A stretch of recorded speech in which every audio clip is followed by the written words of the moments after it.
हिंदुस्तान की मशहूर और मजबूत हुकूमत कांग्रेस मजबूत बनी अपने मशहूर और चहेते लीडरों की वजह से, मगर जैसे जैसे उनके चहेते लीडर लोगों से दूर होते गए, पार्टी कमजोर होने लगी। अब इस मुकाम पर है जहां पार्टी को नीचे से ऊपर लाना है, जिसके अहम किरदार वही लीडर बनेंगे जिनके लिए लोगों के दिल में मोहब्बत और इज्जत होगी। मगर क्या पार्टी अपने ऐसे सितारों की हिफाजत कर पा रही है? चलिए बताते हैं ऐसे एक सितारे के बारे में जिन्हें लोग अपनी जान से ज्यादा मोहब्बत करते हैं। एक आवाज पर दौड़े चले आते हैं।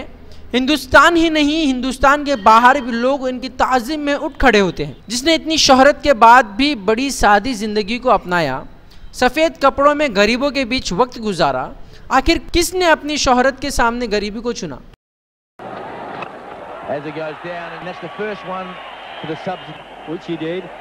He dragged it wide of long on, so one shot off his 50.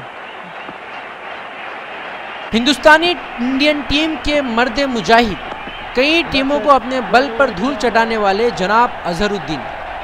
जी हाँ, वो नाम है जिसने पहले तो क्रिकेट के मैदान में अपना सिक्का जमाया, लोगों को अपना दीवाना बनाया, और अब सियासत के मैदान में भी क्रिकेट के मैदान की तरह अजहरुद्दीन का नाम गूंज रहा है। लोग अजहरुद्दीन के इतने दीवाने हो गए, चाहे वो उनके कॉलर का स्टाइल हो या क्रिकेट के शॉट्स। जिस आदमी को लोगों ने इतनी मोहब्बत दी, वो आदमी लीडरों की नज़र में चुभने क्यों लगा? सही सुना आपने।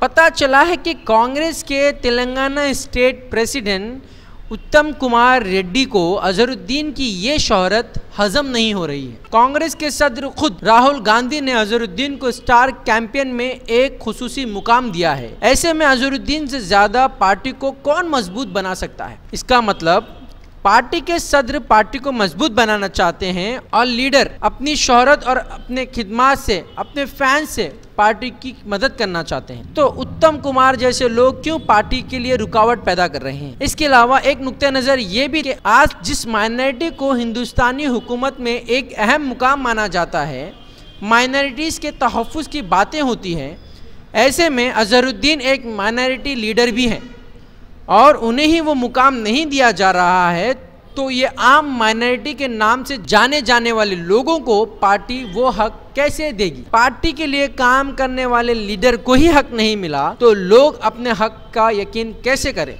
ये एक सवालिया निशान है।